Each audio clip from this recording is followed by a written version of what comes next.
시간 1절부터 5절까지 약 1053페이지 3장 1절에서 5절 말씀 한 절씩 교도하시겠습니다.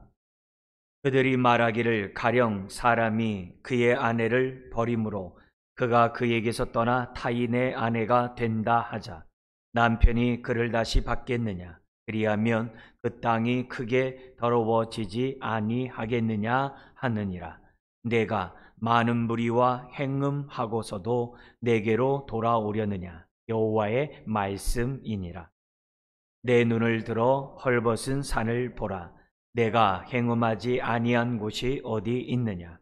내가 길가에 앉아 사람들을 기다린 것 같이 광야에 있는 아라바 사람 같아서 음란과 행악으로 이 땅을 더럽혔도다. 그러므로 단비가 그치고 늦은 비가 없어졌느니라.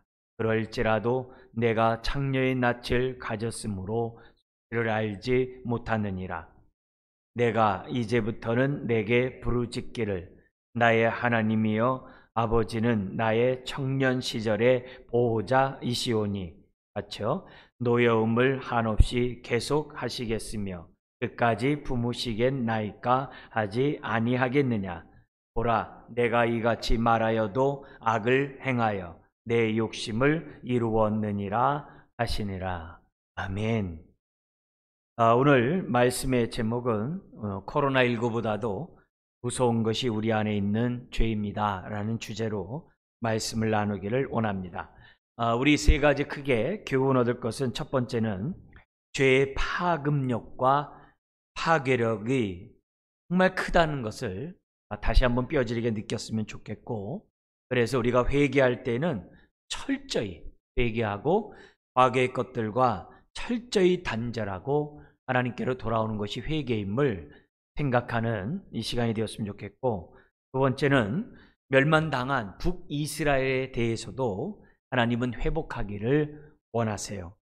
그들이 회개하면 언제든지 돌이키시고 회복하시는 분이 멸망당한 북이스라엘에 대한 하나님의 마음이에요. 그렇기 때문에 저와 여러분들이 아무리 힘들고 어렵고 고통스러운 삶을 산다 할지라도 내가 하나님 앞에서 혹시 정말 잘못해가지고 이런 일을 겪었기 때문에 난 끝났다, 이렇게 생각하지 말라는 거예요. 북이스라엘, 멸망한 북이스라엘도 하나님께 돌아오면 하나님이 받아주시거든요. 그래서 우리들의 삶 속에서는 어떤 상황에서라도 끝났다, 그건 없다는 겁니다. 이걸 우리가 좀 3장의 말씀을 통해서 깨달았으면 좋겠고요. 세 번째는 하나님은 오늘도 돌아온 자들을 고치시고 그리고 회복하기를 원하신다고 하는 그 다함이 없는 하나님의 사랑을 다시 한번 우리가 깨닫고, 하나님만 나의 구원자, 하나님만 내가 의지하며 살겠다, 이렇게 마음의 소원을 갖는 이 시간이 되었으면 좋겠습니다. 지금 에레미야가 52장이고요 66장의 이사야보다도 절수는 더 많아요. 내용이 더 많아요. 굉장히 많기 때문에 쉽지 않은 게 에레미야예요. 근데 그래서 구조조차도 이사야 같은 건 굉장히 쉬워요. 39장까지는 구약에 관한 말씀, 40장서부터 66장은 27장은 신약에 관한 회복의 말씀. 이사야 선지자 66장이 성경 66권과 비슷해가지고 구약은 구조를 딱 나눠서 너무 쉬워요. 더구나 37, 38, 39장은 히스기야 왕이 정말 그 바벨론에 하나님의 은혜로 아수르를 물리쳤잖아요. 그럼에도 불구하고 바벨론 사신 앞에서 자랑했다가 다 뺏기는 그런 그 책망을 들었던 그 장이거든요.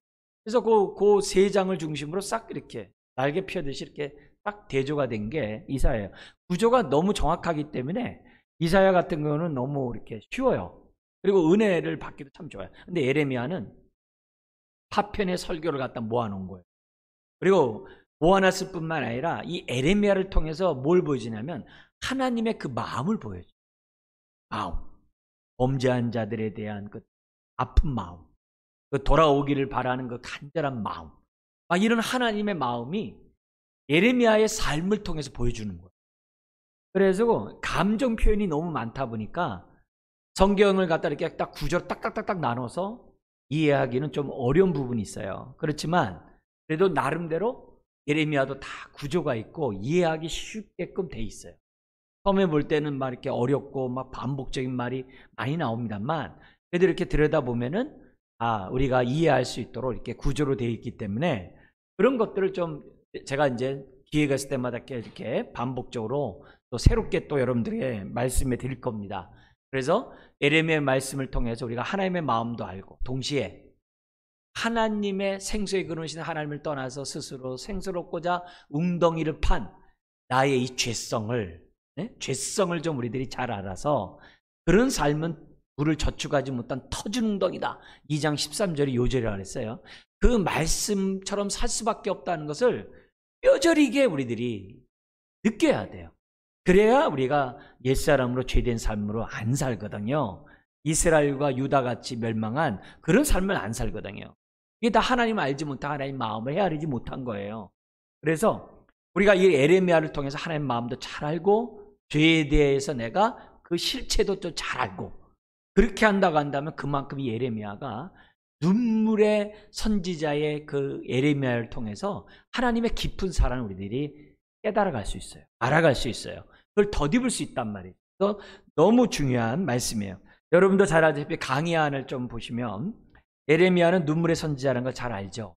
그리고 이 에레미야는요 영적으로 죽어갔고 또 바벨론의 압제 아래에 있고 그리고 말씀은 땅에 떨어져서 여호야김 같은 왕은 두루마리 말씀 불태버릴 정도로 아주 그런 시대예요.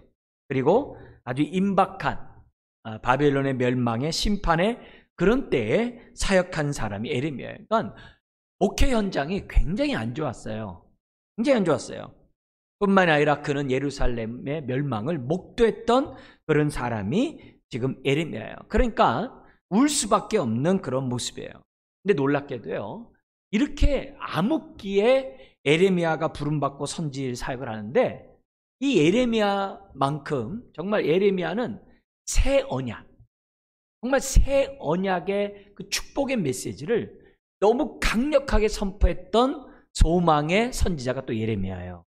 아주 가장 어두울 때 빛의 소망을, 언약의 소망을, 새 언약의 소망을 선포한 사람이 예레미야예요. 그래서 예레미야 30장에서 33장까지 그 내용을 보면 그 내용이 다 모여 있습니다만 언약의 그 새 언약의 하나님에 대한 것이 모여 있습니다만 참 이게 중간중간에 그 언약의 말씀들이 계속 이렇게 넓게 퍼져 있어요. 그래서 이것은 책망만 있는 것이 아니라 하나님의 용서와 회복, 더 나아가서는 메시아를 통한 새 언약이 우리에게 주어질 것이라고 하는 그 예언이 예레미야서에 아주 가득 들어있다는 것을 우리가 기본적으로 알아야 됩니다. 자, 그러면서 예레미야가 태중에서부터 선택받았다고 1장에 얘기했잖아요. 근데 이 예레미야가 태어난 시대가 언제냐? 므낫세 시대. 북이스라엘에서 바알 신을 누구보다도 왕성하게 섬겼던 그 왕이 누구죠? 아합 왕이잖아요. 그 부인은 완전히 이방 그 바알 선지자와 결혼한 그 왕 아닙니까? 북이스라엘은 아합 왕이에요. 근데 남유다에서는 가장 정말 우상 숭배를 제일 많이 했던 사람이 누구냐? 므낫세예요. 히스기야 왕의 아들 므낫세예요. 그 므낫세 때 사방팔방 주변 나라의 강대국에 모두 우상 단지를 성전에다 갖다 놔버렸어요. 그러니까 너무나도 온 천하 아주 그냥 유다 땅의 전체가 아주 북이스라엘처럼 아주 우상으로 가득한 것이 가득 차게 했던 왕이 누구냐? 므낫세예요. 근데 그때 하나님 또 부름받은 거예요. 이게 은혜인 거죠. 예수님, 세례왕과 예수님이 어느 때예요? 계시가 끝났을 때, 아주 깜깜한 그때 하나님이 세례왕하고 예수님 부르셨잖아요. 예레미야도 같아요. 그런 상황에서 부름받았는데, 그리고 사역을 언제 하냐면 요시야 13년째, 왕이 13년 됐을 때 이 선지자로 부름받았거든요. 그게 627년이에요, 주전.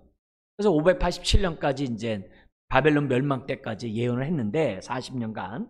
근데 그 요시야가 13년째 이 부름을 받아 이제 사역을 시작을 했거든요. 근데 그때가 언제냐면은 여러분 한번 기억해 보세요. 지난번에 했던 거 훌다 여선지자가 나타나가지고 왕에게 회개하라, 회개하라 해가지고서 왕이 그 말을 듣고 회개를 해요. 근데 그때 대제사장이 성전을 수리하다가 율법책을 발견해요. 그래서 그 율법책에 대해서 따라서 뭐냐면 종교개혁을 시작한 왕이 요시아고, 그때가 바로 언제냐면은 훌다의 여선지자의 책망을 듣고 회개하고 또 율법에 따라서 종교개혁을 했던 그때 누가 부름받았냐? 예레미야가 부름받은 거예요. 하나님이 훌다 여선지자와 같이 짝을 해가지고 지금 뭐냐면 멸망당할 이 유다를 갖다가 정말 이렇게 새롭게 하기 위해서 하나님이 예레미야를 갖다가 부르셔서 1장에 그러잖아요. 멸망시키고 멸망을 파괴할 뿐만 아니라 내가 다시 회복하고 심으리라는 1장 10절에 있는 그 핵심 메시지가 있다 그랬어요. 그 메시지를 예레미야가 지금 뭐냐면 선포하는 그런 장면이 나옵니다. 자, 근데 예레미야가 어디 출신이라고 했던 거 기억나요? 1장에 보면은 어디냐면은 아나돗 출신이라고 얘기를 했어요. 아나돗. 이 아나돗은 어디냐면은 여러분 아비아달 제사장 아시죠? 다윗에게 먹을 것 줬다고 칼도 골리앗에 칼도 주고 먹을 것 줬다고 그래가지고 몰살당한 사건이 있었죠. 사울왕 때. 그 지역이에요. 근데 그 지역은 뭐냐면 제사장들이 사는 지역이에요. 예레미야도 제사장의 후손이거든요. 근데 그쪽 지역인데요. 이 예레미야에서 보면요. 지금 정말 너무나도 많은 지면 10장에서부터 30장의 많은 지면에 어떤 일들이 벌어지냐면은 누구보다도 자기 고향 사람 제사장 그룹들이 예레미야를 너무 핍박을 해요. 심지어는 뭐냐면 내가 너희를 죽이리라 이런 말도 나와요. 모진 학대를 누구한테 받았냐면은 자기 고향 사람들에게 받아요. 그것도 뭐냐면 제사장이라고 하는 사람들한테 얼마나 정말 뭐냐면은 정말 이 죽을 고비를 겪는지 몰라요. 그러니까 예수님이 선지자가 고향에서 이렇게 인정받지 못한다는 게 대표적인 사람이 예레미야예요. 여러분 이사야 선지자는 그래도 선왕이었던 히스기야 왕 때 선지 사역했던 사람이에요. 그래도 분위기가 좋았어요. 근데 예레미야는요 너무 힘들 때 사역을 한 거예요. 그런데 그런 사역이지만 감당할 수 있도록 하나님이 함께 하셨고 두려워하지 말라고 하셨고 때를 따라 은혜의 말씀을 줬던 것을 봐요. 자, 근데 이렇게 엄청난 사역을 능력 있게 했는데 성경의 이 예레미야 자체를 보면 예레미야의 말씀을 듣고 회개한 사람은 별로 없어요. 예레미야서를 대필한 바룩, 서기관 이런 사람들만 이렇게 몇 있지 잘 없어요. 그러니까 얼마나 힘든지 몰라요. 더구나 동일한 선지자로부터 얼마나 핍박을 당한지 몰라요. 제사장으로부터 핍박당하고 왕으로부터 핍박당하고 선지자들을 통해서 거짓 선지자 때 많은 핍박을 받은 사람이 예레미야예요. 그래서 나중에는 이 16장 1절 같은 데 보면 예레미야 보고 결혼하지 말래요. 너무 힘든 삶을 너는 살게 될 거니까 처자식 때문에 그렇게 묶이지 말고 이렇게 모진 그런 고통을 다 혼자서 감당하라는 그런 말까지 나와요. 그러니까 얼마나 힘든지 몰라요. 그냥 그의 사역을 보면 그렇게 외쳤는데 예루살렘 무너졌어요. 그렇게 보면 되게 목회 실패한 것 같아요. 그렇지만 누구보다도 헌신적이고 누구보다도 진실되게 하나님을 섬겼던 자가 예레미야예요. 그러니까 겉으로 보는 걸 보고서 함부로 예레미야 같은 사람을 평가하면 안 되는 거죠. 그런 거를 엿보게 하는 거예요. 그리고 지난번에 우리가 열왕기하고 역대하의 배경을 말씀드렸는데 그 강의하는 것처럼 그걸 꼭 보셔야 돼요. 그래서 그런 흐름 속에서 예레미야를 보면 그만큼 생동감이 있습니다. 자, 그러면 역사적 사건 우리 잊지 말아야 될 게 있었죠. 무기또 전투 때 요시야 왕이 애굽 왕한테 이렇게 전쟁 나가서 죽게 되잖아요. 그걸 통해서 급속도로 어떻게 되면 바벨론 쪽으로 기울어지게 돼요. 그리고 이 지금 하란, 아브라함이 마지막 가나안 땅에 들어올 때 아버지를 장례 지냈던 그 하란 있잖아요. 그 하란 바로 그 옆 동네가 어디냐면 갈그미스라는 지역이에요. 거기서 바벨론이 애굽을 완전히 박살내고 아수르를 완전히 멸망시킵니다. 그래가지고서 그쪽 전체가 바벨론의 이 세력하에 들어오게 돼요. 근데 그런 상황에서 예레미야는 뭐냐면 바벨론에게 대항하지 말고 바벨론에게 순응하며 살아라. 포로로 끌려가더라도 거기서 장가가고 시집가고 해서 후손들을 키워라. 이렇게 얘기를 해요. 근데 거기에 대해서 이제 반아수르의 그런 사람들은 계속 반대하라고 하는 바람에 1, 2, 3차에 침략을 당하는 거예요. 학살을 당하는 거예요. 그래서 남은 자들 빼놓고 다 죽을 정도로 정말 악을 행하는 자들을 심판하는 일들이 벌어지게 되는 거예요. 그러니까 이런 모습에서 지금 이 배경 속에서 오늘 이런 걸 보면 은혜가 되는 거죠. 우리 지난주에는 뭐 어떤 걸 많이 봤냐면은 유다의 전반적인 죄에 대한 서론 부분을 봤어요. 이 전반부가 어디까지냐면 20장까지예요. 20장까지가 뭐냐면은 일반적으로 유다의 그 죄악상을 얘기해요. 21장부터 25장까지는 선지자 제사장과 왕의 지도자들의 죄를 지적하는데 20장까지는 전반적으로 얘기를 해요. 그 가운데 우리가 지난 주에 2장 볼 때는 뭐 얘기했냐면은 사람들이 특별히 이제 2장 8절과 11절에서도 간략하게 얘기를 해요. 지도자들이 타락했다. 그러면서 35절에 2장 35절에 백성들은 심지어 더 뻔뻔스럽게 우린 죄범한 적 없다. 이렇게 할 정도로 철면피로 나오는 그런 장면이 이제 2장에 있었어요. 그러면서 이제 이 3장에서는 우상숭배를 음란을 행한 것으로 이스라엘 백성과 하나님을, 유다와 하나님을 남편과 부부관계로, 그래서 음행을 행한 그 모습으로 이제 3장에 이제 기록을 하고 있어요. 그러니까 그만큼 죄를 범했다는 거예요. 근데 5장, 6장에 보면은 의인은 없나니 하나도 없다고 하면서 소돔과 고모라 성은 의인 10명이 없어서 멸망했잖아요. 이 유다는요, 의인 1명이 없어서 멸망했다라고 그래요.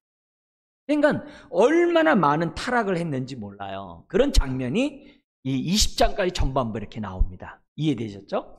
그 가운데 이 2장이 이제 거의 서론격이었고, 그러면서 이 20장까지의 반으로 딱 나눠요. 그게 뭐냐면 여기 11장 강의 안에 있어요. 11장 17절까지가 전반부예요. 이 전반부는 내용은 뭐냐? 10계명 중에 1, 2계명 어겼다 이거예요. 네?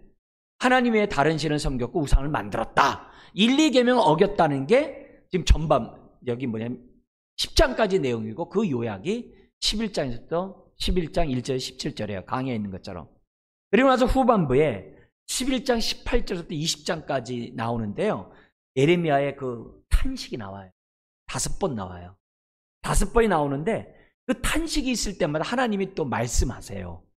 그래서 탄식과 말씀이 이렇게 지그재그로 나오는 것이 11장 18절부터 20장이에요. 굉장히 보면 하나님의 마음을 더 이렇게 이해하게 하고 은혜 받게 하는 그런 장면이 뒷부분에 나오게 됩니다. 자, 우리 2장 지난번에 봤고 오늘 이제 3장 내용 우리 한번 보도록 하겠습니다. 크게 세 부분으로 나눠서 설명하려고 합니다. 첫 번째는 10절까지인데요. 영적인 간음을 범한 유다인데 자신의 죄를 깨닫지도 못하고 알지도 못하고 심지어 하나님께 돌아왔다라고 얘기하면서도 전심으로 돌아오지 않는, 하지만 죄에서 돌아오지 않는 유다의 모습을 지금 보여주고 있고, 유다와 하나님과의 관계는 부부관계라고 이렇게 비유를 통해서 그렇게 친밀하게 했음에도 불구하고 남편을 버리고 외도한 그 부인처럼 정말 유다 백성이 하나님을 버리고 우상 숭배를 했다라고 했고, 그러나 호세아 선지자가 자기 부인이 고멜이 자꾸 나가서 외도할 때 데려다 놓으면 또 나고 또 하잖아요. 그런 것처럼 하나님이 예레미야를 통해서 계속 돌아오기를 바라는 그 메시지를 전하는 게 2장에서부터 4장까지 계속 나와요. 네, 계속 나와요. 그러면서 이제 5장에서부터 넘어갈서는 뭐냐면은 북방에서부터 바벨론이 가마가 쓰러진다고 하는 그 환상이 있었잖아요. 1장에요. 그것처럼 바벨론의 그런 얘기가 이제 계속 이어지게 됩니다. 자, 여기서 하나님이 유다 백성의 죄악을 어떻게 책망하는가 1절에서 또 5절에 나오는데요. 1절에 보면은 남편을 떠나 타인의 아내가 되었다가 다시 돌아가는 자와 같다는 거예요. 진심으로 돌아오면 아멘이죠. 그냥 돌아왔다 또 고멜처럼 또 가려고 하는 그런 자예요. 돌아왔다고 하면서도 마음은 그냥 우상에게 가 있는 그런 여인으로서 1절에 설명하고 있다는 거예요. 그러니까 그만큼 자신이 무슨 죄를 범했는지 알지도 못하고 우상 숭배한 것이 그렇게 수치스럽다는 것을 알지도 못하고 오히려 뭐예요? 하나님께로 돌아와가지고 하나님을 이용해 먹으려고 그래요. 그러니까 하나님 앞에 예배를 드리고 바깥에 나가면 바알에게 예배를 드리고 바알에게 예배를 드렸다 어떻게 돼요? 또 하나님께서 또 예배를 드린다는 거예요. 그 모습이. 그러니까 두 주인을 섬기는데 실제적으로는 하나님보다도 우상을 더 섬기는 거예요. 마음이 우상에게 가 있는 그 모습이 1절이에요. 그게 이제 그 당시 이스라엘과 남유다의 그 상황인 거죠. 그러면서 2절에 이 거룩한 땅을 우상숭배로 음란으로 더럽혔다. 이건 거룩한 땅 그 전체, 내 눈을 들어 헐벗은 산을 보라. 내가 행음하지 아니한 곳이 어디 있느냐? 그냥 산 골짜기마다 다 우상숭배를 다 하고 있다는 거예요. 그러니까 이들은 오히려 뭐냐면 이 우상숭배가 마지못해 한 게 아니라 아라바 사람 같아서 음란과 행악으로 이 땅을 더럽혔대요. 이 아라바 사람들은 상인처럼 하고 있다가 사람들이 이렇게 적은 사람이 지나가면 도둑질하는 자들이 항상 웅크리고 숨겨 있다가 누가 지나가나 봤다 가서 딱 공격하는 그런 사람들이거든요. 그러니까 이 말은 무슨 말이냐면 우상 숭배를 갖다가 마지못해 섬긴 게 아니라 원해서 했다. 그걸 자원함으로 적극적으로 아라바 사람처럼 적극적으로 음행을 저질렀다고 지금 2절에 얘기해요. 그래서 그 결과 3절에 같이 한번 읽어볼까요? 그러므로 단비가 그쳤고 늦은 비가 없어졌느니라. 그럴지라도 내가 창녀의 낯을 가졌으므로 수치를 알지 못하느니라. 단비와 늦은 비가 있어야 모종을 하고 그 다음에 어떻게 돼요? 열매가 맺어지는 거잖아요. 때에 맞는 이른 비와 늦은 비가 있어야 되잖아요. 근데 그게 없다는 거예요. 근데 늦은 비와 늦은 비가 자연현상인 줄 알았더니 아니란 말이에요. 하나님으로부터 온다는 거예요. 자연법칙을 뒤에서 주관하신 하나님이 계시다는 거예요. 너희들의 삶에 단비가 늦은 비가 없다. 이 말은 뭘 깨트린 거예요? 사실 바알신이 용사신이라고 그랬잖아요. 용사신. 바알이 비신이거든요. 그러니까 그들이 바알에게 부르짖었는데 비가 안 오는 거예요. 그러면 그들이 알아야 하잖아요. 아하, 바알이 비 주는 게 아니구나. 그걸 알아야 되잖아요. 근데도 몰라요. 그런 모습이에요. 오히려 이 단비와 늦은 비는 누구로부터 오나요? 하나님부터 온다는 게 우리 엘리야의 갈멜산의 그 사건이잖아요. 지금 남쪽에서 똑같은 거라는 거예요, 지금. 근데도 모른다는 거예요. 그래서 그 창녀의 낯을 가렸으면서도 수치를 알지 못하더라. 지적해도 뻔뻔스럽다 이게예요. 뻔뻔스럽다 이게예요. 그러면서 말은 또 잘해요. 하나님에 대해서 들은 건 있어가지고 유다 백성이 말은 잘해요. 뭐라고 말하냐면은 내가 이제부터는 내게 부르짖기를 나의 아버지여. 아버지는 나의 청년 시절의 보호자이시오니. 보호자가 이제 남편 이런 개념이겠죠. 나의 삶을 책임져주는 이런 젊은 날의 나의 동료. 이런 원래 표현은 동료라는 표현하고도 이 공동번역에 번역을 했어요. 그러니까 나의 뭐냐면 보호자시오니 동년이 실제로 뭐냐면 남편이거든요.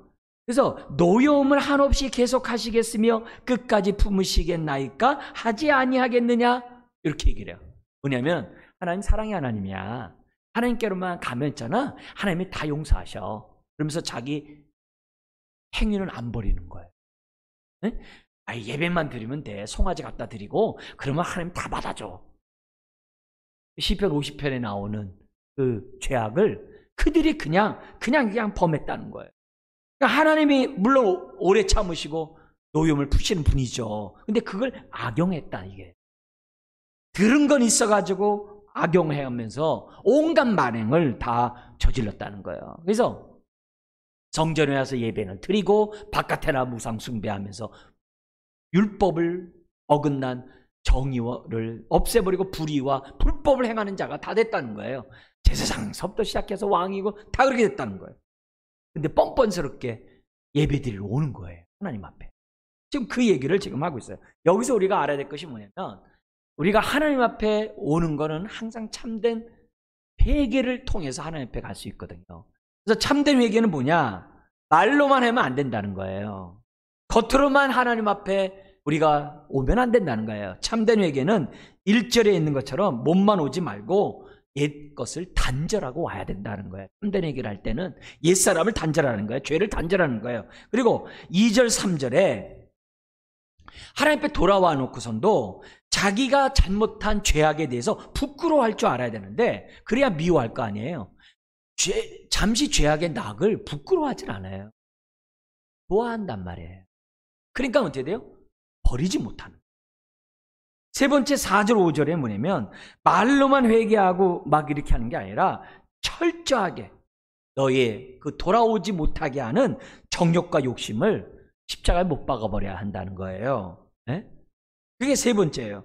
그러면 나중에 이제 10절에 보면은 전심으로 돌아오는 것이 진정한 회개라는 것을 10절에 또 얘기를 하고 있습니다. 자, 그러면서 6절부터 10절까지는 이 유다의 이 죄악이 과거 멸망한 이스라엘과 북이스라엘과 비교해 볼 때 어떠냐? 더하다 이거예요. 이게 6절이에요. 같이 한번 읽겠습니다. 요시야 왕 때에 여호와께서 또 이르시되 너는 배역한 이스라엘이 행한 바를 보았느냐? 그가 모든 높은 산에 오르며 모든 푸른 나무 아래로 가서 거기서 행음하였도다. 예. 지금 이스라엘의 죄악을 왜 상기시키냐? 그들이 그 죄악을 회개하지 않고 그렇게 살다가 멸망해버리지 않았냐 이게요. 유다, 너희들도 이렇게 했다간 너희들도 북이스라엘처럼 멸망할 거야. 근데도 뭐예요? 전혀 깨닫지 못한다는 거예요. 멸망당할 것처럼 행동한다는 거예요. 그러면서 너희들이 범한 죄는 그 북이스라엘과 다를 바가 없다. 더하면 더했지 다를 바가 없다. 그러면서 7절에 이렇게 얘기해요. 하나님은 북이스라엘에 대해서 그래도 선한 마음을 갖고 있었어요. 내 백성이 나중에라도 돌아올 것으로 하나님 아셨다는 거예요. 근데 북이스라엘이 돌아왔어? 안 돌아왔어요? 안 돌아왔다는 게 7절이에요. 돌아올 것 같았는데 돌아오지 않다는 거예요. 그리고 오히려 뭐냐면은 그래서 그들이 멸망한 걸 갖다가 7절 하반절에 남쪽 유다 자매, 형제 자매할 때 자매인 유다가 다 봤어요. 아, 북이스라엘이 저렇게 우상숭배하다가 망했구나. 아방이 그렇게 우상숭배하더니 망했구나. 자매인 유다도 다 알았다는 거예요. 다 봤다는 거예요. 근데도 회개하는 게 아니라 어려운 뭐예요? 보고 배웠다는 거예요. 죄악을 보고 배웠다는 거예요. 무서운 거죠. 우리 사회의 부도덕함과 정의를 놓고 왜 기도해야 되느냐? 그렇게 브레이크를 갖다 밟아주지 않으면 나라가 부도덕하고 혼탁한 것이 있잖아요. 혼탁한지 모르고 그냥 계속 올라가게 돼 있어요. 가만히 있는다고 세상 정화되는 게 아니에요. 자꾸 참된 진리를 말하고 정의를 행하도록 해야 브레이크가 잡히는 거예요. 근데 지금 뭐예요? 다 개인주의이기 때문에 자기 속에는 옳은 대로 하는데 내버려 두지 말라는 거예요. 건들지 말라는 거예요. 그러니까 어떻게 돼요? 브레이크를 잡을 수가 없어요. 왜? 인간의 죄성에는 죄악의 낙을 즐기기 원하거든요. 유다가 북이스라엘 멸망한 거 봤음에도 불구하고 어떻게 돼요? 자기 안에 있는 정욕을 제어할 능력이 없는 거예요. 왜? 하나님을 알지 못하니까. 이제 뒤에 나와요. 그러니까 하나님이 에레미야를 통해서 브레이크를 지금 뭐예요? 너 뭐가 잘못했는지 보고 브레이크를 밟으라는 거예요. 근데 너희들은 정말 멸망한 것을 보면서도 오히려 죄악을 더 배웠다 이렇게 얘기를 해요. 심지어는 8절에 이렇게 해요. 북이스라엘에게 하나님이 이혼증서 써줬다. 즉 멸망하게 했다 해요. 아수르에게 멸망하도록 한 걸 다 봤음에도 불구하고 오히려 너희는 어떻게 돼요? 두려워하지 않고 행음을 하고 음행을 하고 9절에 하나님의 거룩한 가나안 땅을 더럽혔구나. 그렇게 얘기를 합니다. 그러면서 10절 같이 한번 읽겠습니다. 이 모든 일이 있어도 그의 반역한 자매 유다가 진심으로 내게 돌아오지 아니하고 거짓으로 할 뿐이니라. 여호와의 말씀이니라. 여호와의 말씀이라는 얘기가 뭐예요? 하나님이 다 보고 안다는 거예요. 다 안다는 거예요. 근데 너희는 어떻게 해요? 눈 가리고 아웅하면서 우상 숭배해놓고 또 안식일에는 또 명절에는 와가지고 제사를 드리는구나 이렇게 얘기를 합니다. 하나님 우리에게 요구하는 회개는 전심으로 정말 진심으로 돌아서는 거예요. 유다 백성 하나님께 예배를 드려도 왔다고 하면서도 삶은 달라진 게 없어요. 그건 회개가 아니죠. 그건 하나님 앞에 진심으로 돌아온 게 아니죠. 하나님은 다 알고 있죠. 세례가 뭐예요? 우리의 옛사람을 벗어버리고 선한 양심을 가짐으로 정말 마음의 할례를 받음으로 그리스도의 할례를 받음으로 하나님 앞에 전심으로 돌아서는 것이 세례 아니에요? 그런 의미에서 유다 백성은 마음의 할례를 받지 않은 자들이 된 거예요. 그걸 보여줘요. 자, 이걸 보면 지금 죄의 파급력이 코로나19 바이러스보다 더 세요. 그럼 전라도에는 6배가 이렇게 세다라고 뭐 그렇게 광고가, 뉴스가 나오는데, 여러분, 근데 다행히도 사망률은 약하다고 그러잖아요. 근데 죄는 그렇지 않아요. 영혼까지 죽이는 것이 죄예요. 그걸 우리들이 알아야 돼요. 예레미야를 통해서 그걸 우리들이 알아야 돼요. 죄에 대한 이 파급력과 정말 이 무서움을 저와 여러분들이 알아야 돼요. 그리고 이 죄는 나만 병들게 하고 나만 죽이는 게 아니라 북이스라엘이 남유다를 전염시키듯이 나는 우리 가족들을 다 전염시키게 돼. 우리 교회를 전염시키게 돼 있는. 세상은 뭐 두말할 것도 없고.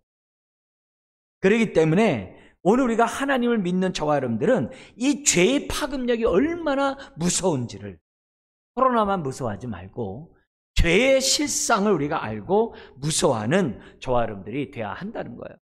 그러니까 유다는 빤히 이스라엘이 그렇게 멸망한 거 알면서도 거기에 전염이 돼가지고 우상숭배해가지고 자기 스스로가 멸망의 길을 가고 있다는 거죠.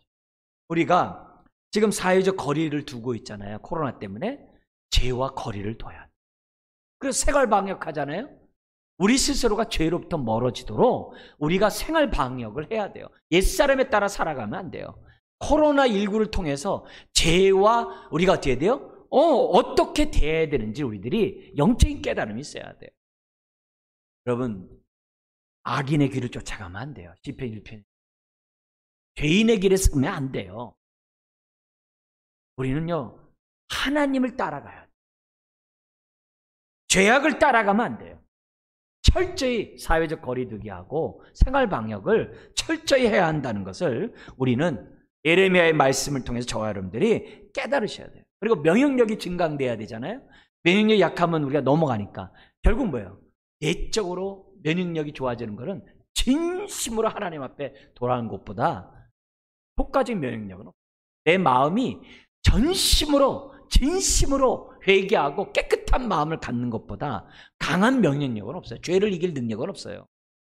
그래서 우리들 스스로가 진심으로 철저히 회개하는 것부터 우리가 해야지만이 우리들이 이 시대에 정말 하나님의 은혜 가운데 살아가고 정말 복의 통로가 될 수가 있다는 것. 그걸 이제 10절까지 보여주고 있어요. 두 번째 단락은 11절, 18절에 있는데, 하나님은 멸망한 북이스라엘에 대해서 외면하지 아니하시고 그들에게 관심을 가지시고 그들도 용서하고 회복하기를 원하시는 하나님의 마음을 우리에게 보여주면서 뭐라고 얘기하냐면, 하나님 앞에 돌아올 때는 회개를 분명히 할 것을 또다시 강조해요.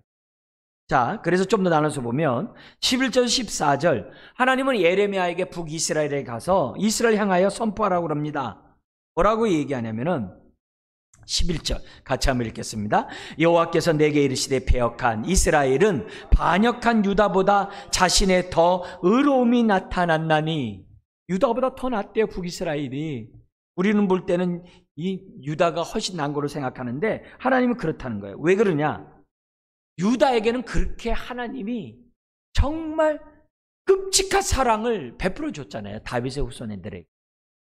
북이스라엘과 달리 남유다를 얼마나 사랑하셨어요. 얼마나 정말 하나님이 아끼고 보호하고 그에게 복을 줬습니까? 다윗과 같은 자들도 하나님이 세워주셨잖아요.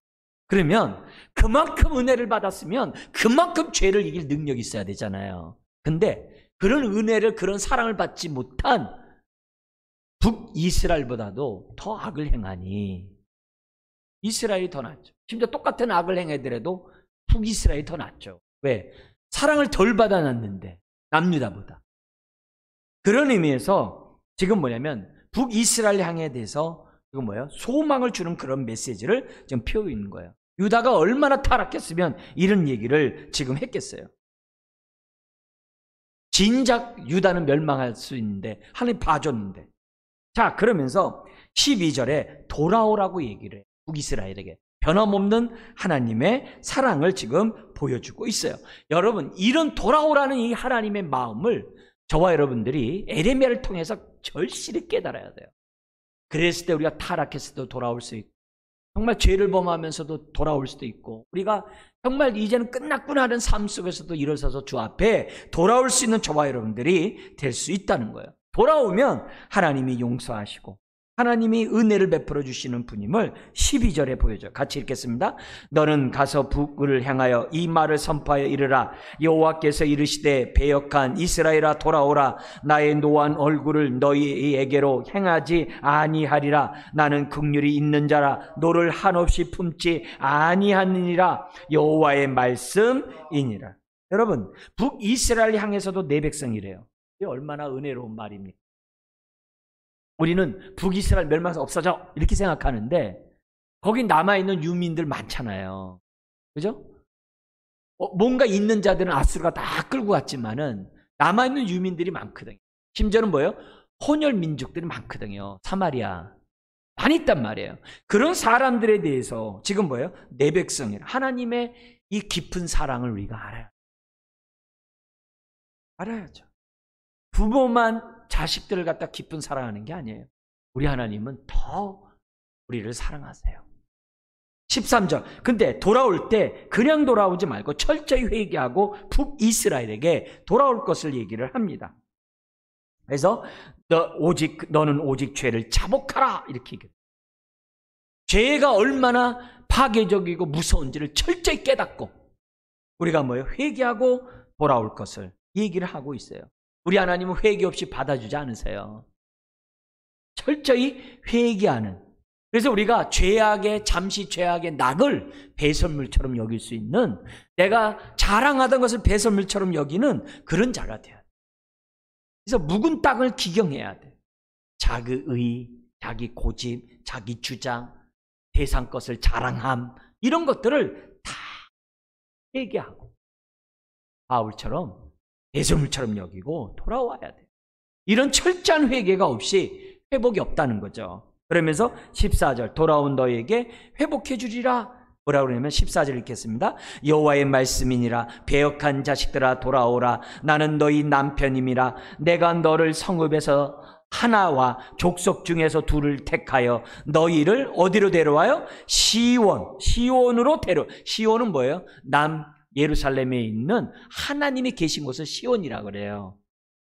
북이스라엘이 아수르에 의해서 멸망하고 얼마나 유리하고 방황하고 고통 가운데 있어요. 그런 자들에게 어떻게 돼요? 성읍에서 하나를, 족속에서 둘을 택하다가 내가 시온으로 데려오겠다라고. 지금 뭐예요?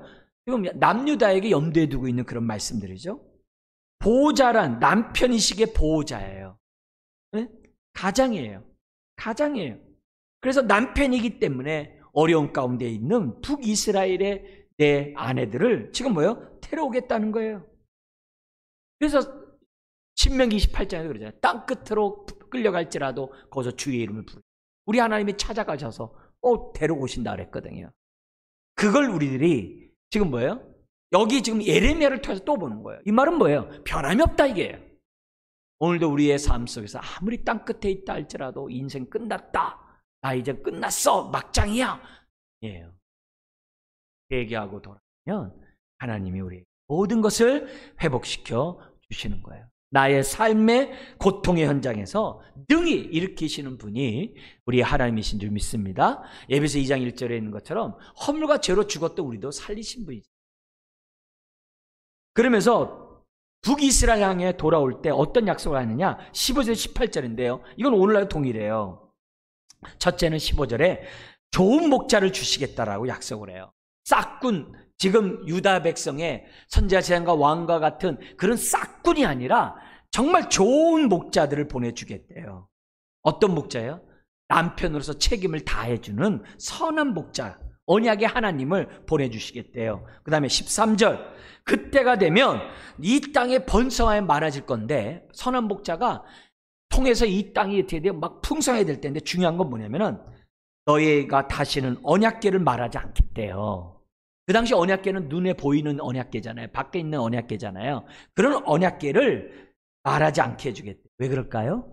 예레미야 31장에 보면은 하나님의 말씀이 이제는 언약궤에 있는 게 아니라 마음에 새겨주겠대요. 언약의 말씀을 내 마음에 새겨주기 때문에 그때는 그런 게 없다는 거예요. 그러니까 이 말씀 속에 벌써 이 좋은 목자의 핵심은 예수님이겠죠. 그 예수님을 통해서 우리에게 새 언약을 맺어주겠다고 하는 이 메시지 약속이 지금 16절에 지금 있다는 거예요. 그리고 사실 언약궤보다 중요한 게 뭐예요? 말씀이잖아요. 근데 유다 백성 언약궤에 신주단지 모시듯만 하고 있는 거고 말씀을 안 지키는 거거든요. 그게 아니거든요. 언약궤보다 중요한 것은 하나님의 말씀이고 그 말씀을 주신 하나님인데 유다 백성 그러지 못했다는 거예요. 복만 생각했지 복을 주신 하나님을 생각하지 못해요. 지금 선한 목자를 줄 뿐만 아니라 너희들 이 땅에서 번성해지게 될 것이고 너희 마음 신비에 하나님의 말씀을 새길 약속을 해요. 세 번째는 17절에 있는데 그리고 예루살렘을 만민들이 와서 하나님께 예배하는 장소가 되겠다게 해주겠대요. 그게 17절에 같이 한번 읽겠습니다. 그때 예루살렘에 그들에게 여호와의 보좌라 일컬음이 되며 모든 백성이 그리로 모이리라. 리으리니 곧 여호와의 이름으로 말미암아 예루살렘에 모이고 다시는 그들의 악한 마음에 완악한 대로 그들이 행하지 아니할 것이며. 여러분, 진정한 회복은 예배의 회복이에요. 내가 예배를 드리면서 정말 하나님 은혜 가운데 온전한 예배를 못 드리면 내 안에 옛사람들이 많아요. 회개할 것들이 많은 거예요. 내 마음이 깨끗한 마음이 아니에요. 전심으로 돌아온 게 아니에요.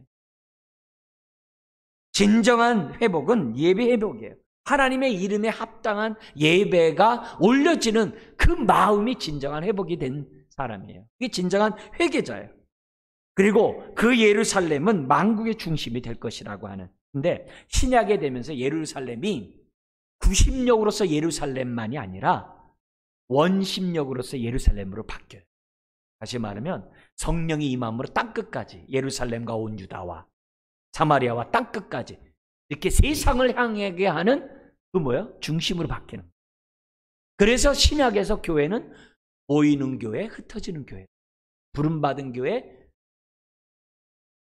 흩어지는 교회, 보냄을 받은 교회라는 표현이 나온 거예요. 그러니까 어쨌든 중요한 건 뭐냐면 그 중심이 예루살렘이잖아요. 하나님의 은혜가 임하는 곳이잖아요. 그렇죠? 진정한 예배가 있고 임재가 있고 하나님을 찬양하는 그곳에서 뭐가 이루어지는 거예요? 땅끝을 향한 그런 선교가 이루어지게 되는 거 아니겠어요? 그죠? 그런 짝이 있다는 거죠. 그래서 여기 보면 뭐냐면 예배가 이루어지면 어떤 일이 따라오느냐. 17절 하반절인 것처럼 악한 마음에 완악한 대로 행하지 않대요. 옛사람대로 행하지 않게 된다는 거예요. 그래서 예배를 잘 드리면 나를 이겨요. 죄를 이겨요. 예배를 잘 드리면 삶이 하나님의 은혜를 받을 수 있는 그릇이 되도록 내 삶이 바뀌어요. 왜요? 성령님이 그렇게 한다고 에스겔 36장 26절 28절에 얘기해요. 로마서 8장 1절 4절도 그 얘기하는 거예요. 성령이 임하면 하나님의 말씀에 순종하는 인생이 되게 해주겠다는 거예요. 지금 이 말씀이 그걸 얘기하는 거예요. 갈라디아 표현 쓴다면 5장 표현 쓴다면 성령의 소욕대로 살아가는 자로 만들어주겠대요. 예배를 드리면 내 마음이 성령 충만한 자가 되어서 성령으로 행하고 성령의 열매를 맺고 하나님의 말씀에 순종하는 그런 자로서 내가 변화되는 축복을 누린다는 거예요. 이게 진정한 회복이요 축복이죠. 그 다음에 네 번째 이 18절에 나오는 약속이 나오는데요. 북이스라엘과 남유다가 하나가 된대요. 한 공동체. 막힌 담이 무너지고 하나가 된대요. 네. 모든 자들이 한 몸이 그리스도 안에서 한 몸이 되는 그런 은혜가 되고 하나님이 조상들에게 기업으로 준 그들 땅에 그들이 함께 있겠다라고 말씀하고 있다는 거예요. 결국 북이스라엘도 회복의 기회를 주시고 그렇다면 남유다가 멸망할 거지만 하나님이 어떻게 돼요? 회복의 은혜를 주시겠다는 메시지가 벌써 여기에 들어가고 있다는 거죠. 자, 여기서 우리가 하나님의 본심이 뭐예요? 하나님은 용서하기 원하시고 복주기 원해요. 회복하기를 원하고 사람들을 시온에 들어와서 예배를 회복함으로 그 인생이 변화되기 원해요. 그 인생이 복받기를 원해요. 그 인생을 통하여 땅끝이 복음화되기를 원해요. 하나님의 이 본심은 이거예요. 우리를 사랑하는 이유가 이거예요.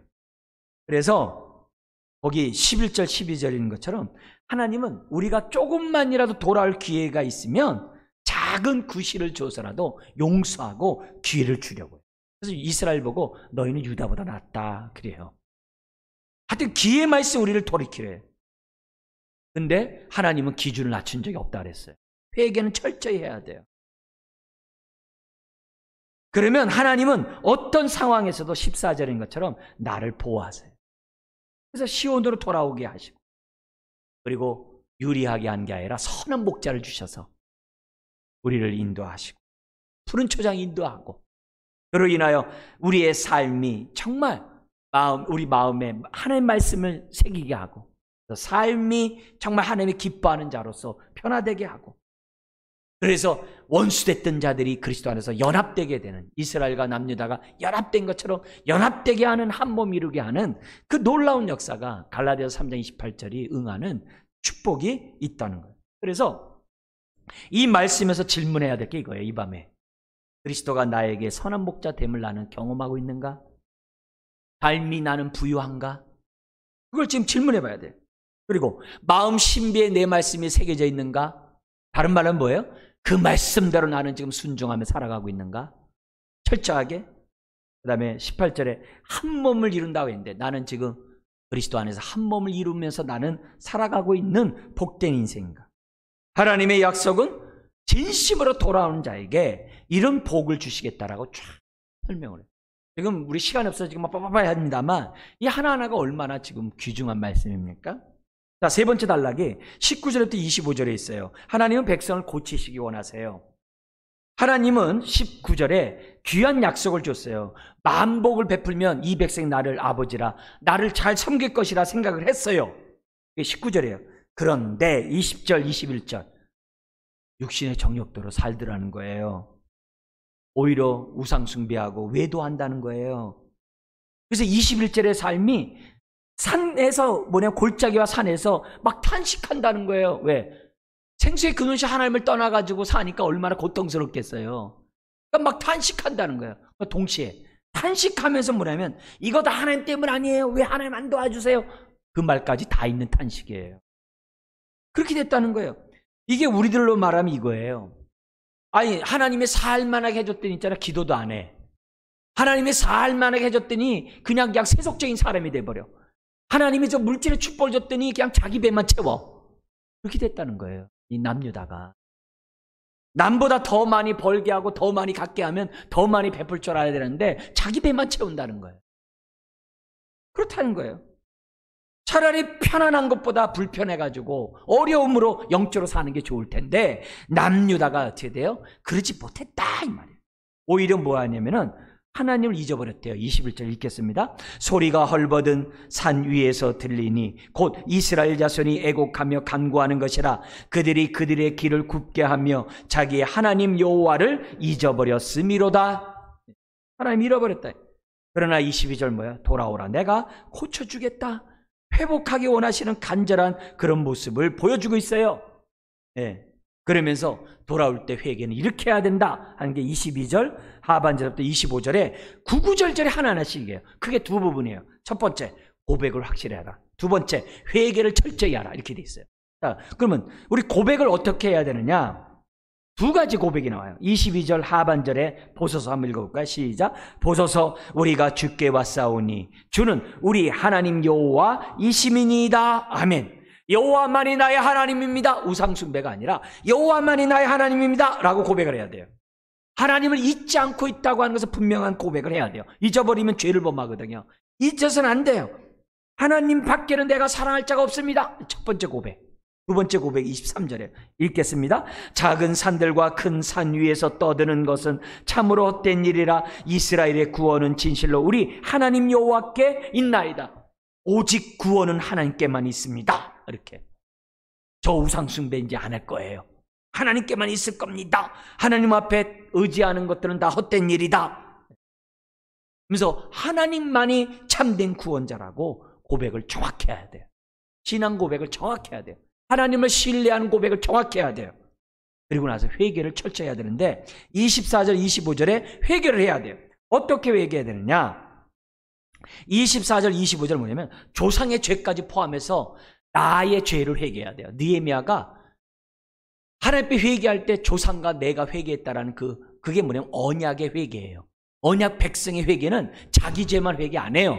공동체 죄를 회개하고 조상들의 죄를 회개하게 돼 있어요. 그게 언약 백성의 회개예요. 내 죄만 회개하면요, 나 잘못한 거 없는데 그래요. 24절 25절이 그거예요.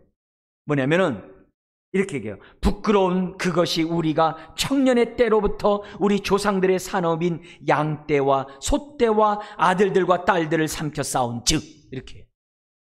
뭐냐면 우상 숭배함으로 조상적서부터 이 가나안 땅이 누렸던 이 모든 산업이 우상 숭배함으로 다 없어졌다, 이게. 이거 아주 철저히 회개를 하는 거죠. 우상 숭배 때문에 이렇게 됐다는 거예요. 그러면서 25절, 이제 남은 것은 수치와 치욕뿐인데 이 모든 것은 조상부터 오늘까지 범죄했기 때문이고, 핵심은 뭐냐면 끝에 우리 하나님 여호와의 목소리에 뭐하지 않았다? 순종, 청종하지 아니하였습니다. 하나님을 모르고 하나님의 말씀을 청종치 않으니까 순종 안 하잖아요. 그렇기 때문이라고 철저히 지금 뭐예요? 회개를 해야 되는 거죠. 복주기를 원하시고 회복하는 원하는 그 하나님 마음을 알지 못한 것을 회개하라는 거죠. 그렇게 하고 돌아오라는 거예요. 돌아오기 전에 하나님만이 나의 하나님이란 고백을 반드시 해야 되고요. 결론, 오늘 말씀에 보면 하나님은 자신과의 백성과의 관계를 두 가지 비유로 얘기해요. 8절과 20절엔 부부관계를 통해서, 14절과 19절은 부자관계라는 것을 비유로 사용해서 해요. 부부관계는 뭐예요? 한 몸 친밀한 교제를 강조해요. 친밀한 관계를 가져. 부자관계는 뭐예요? 순종, 청종을 강조해요. 들을 귀가 있는 자는 들을지어다라는 그 메시지를 강조를 해요.